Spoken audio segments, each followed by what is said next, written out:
Hi, Jason Buckner here from Automation Made Easy and the Follow-Up Formula.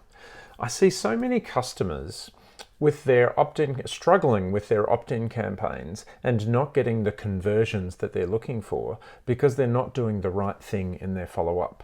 And tell me, are you one of those people who's got a free report or some sort of quiz or download sheet or something like that, and you're getting people to opt in, but you're not getting conversions as a result of those opt-ins?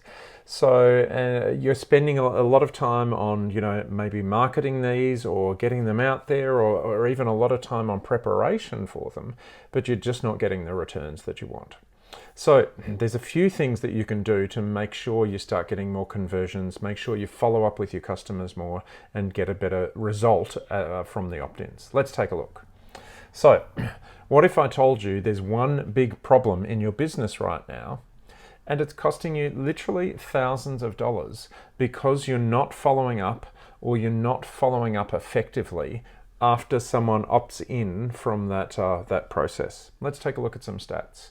So in retail, it takes 1 to 3 interactions with our customer to get a sale on average. So that's 1 to 3 times someone's got to come into the retail store before someone buys.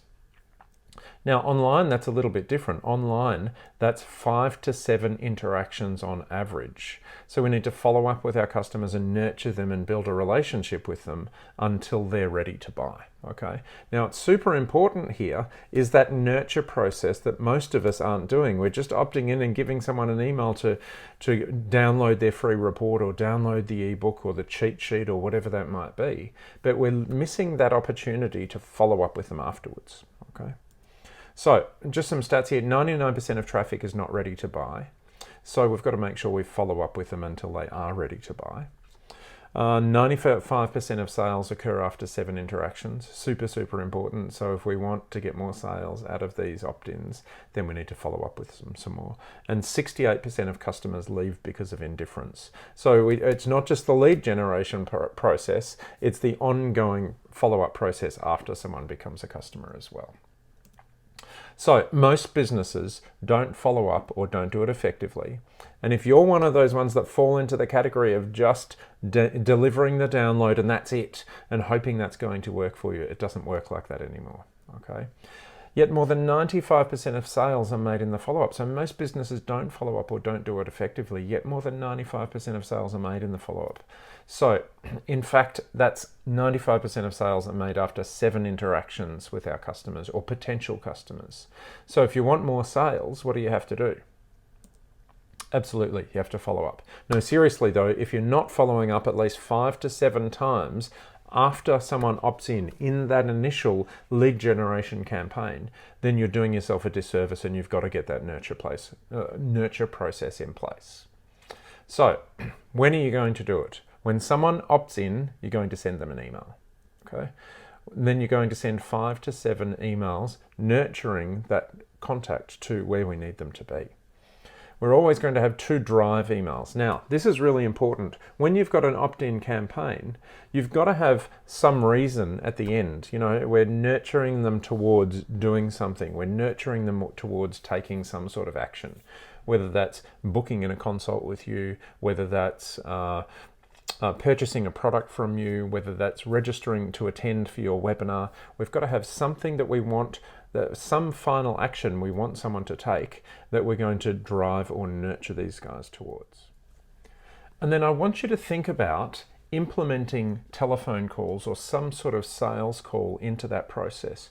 When someone opts in, if our final thing we want them to do is register for our webinar, if someone opts in and they if they give us their telephone number at the same time, would it not make sense to implement, at some stage in that process, a telephone call to see if we can help them any further? Absolutely. So I want you to think about implementing calls. I want you to think about implementing using SMS in your follow-up process so that you can get the best results possible.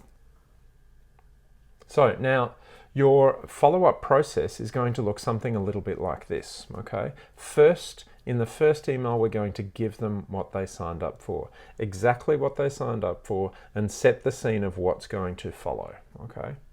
Then what we're going to do, even though they didn't opt in for extra content, we're going to overwhelm them with value, okay? Say someone's opted in for an ebook that you are giving away as a lead generation tool.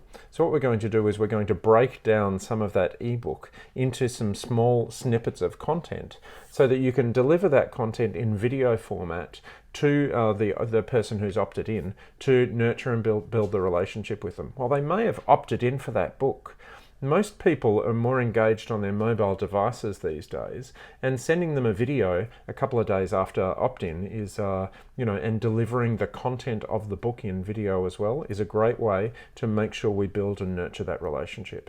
So then we're going to send another content email with another video, another link to another video in there. And then we're going to send another content video. So a minimum of 3 content videos inside here, all snippets of the book, little things that they can learn if they go away and read the book, but why make them read when we can teach them in video format as well and use that to start building that relationship. Then we're going to have a drive email. So when I say a drive email, it's kind of like a sales email or an action email, but basically what we want to do is drive them to go along and take action. If that's to buy our product, great. If that is to register for our webinar, great. If that is to then book in for a session, a consult or a sales call with us, then that's also great as well. So we drive them to do the action that we want them to do, okay? Then what we can do here is we can throw in a case study. If you've got one, throw in a case study in video format is always the best, where you can present something that you've done with a particular customer and take them through the process of this is where they were and this is where they are now as a result of implementing the things that you've been teaching them in the book or the free report or whatever that may be. And then finally, the last email in the process is going to be a drive email where we're going to drive them to go and take whatever that action was. In the 5th email, if it was book in for a consult, if it was register for a webinar, if it was buy a product, then basically almost a repeat of the same email, getting them to go and take that action again. Now, I also want you to consider in this process a couple of things outside the box, I guess. Now, the first one is implementing SMS into there.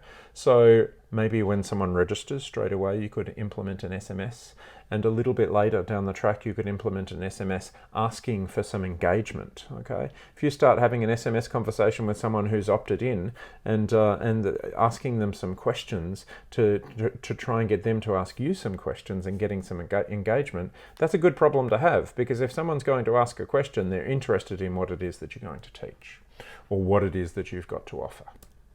Now, the next one I want you to think about is getting them to book in a call. If you don't have some sort of process at the end, if you don't have something that people are opting in for to, funnel them into a particular place, then set up an appointment booking system and just drive them into booking a call with you so you can help any of their questions or, have a strategy call with them or something along those lines. Now, and the final thing I want you to think about is if someone's prepared to give you their telephone number, they're prepared for you to give them a call as well. So if someone opts in with their telephone number on your opt-in page, then I want you to think about at some stage in that process, potentially either in the first 24 hours or after they've received a couple of the content emails, I want you to think about implementing a sales telephone call, even if they're still registering for the webinar. Even if they've still got to book in for a consult after, just that welcome call can help build the relationship and trust factor a lot more in the online space.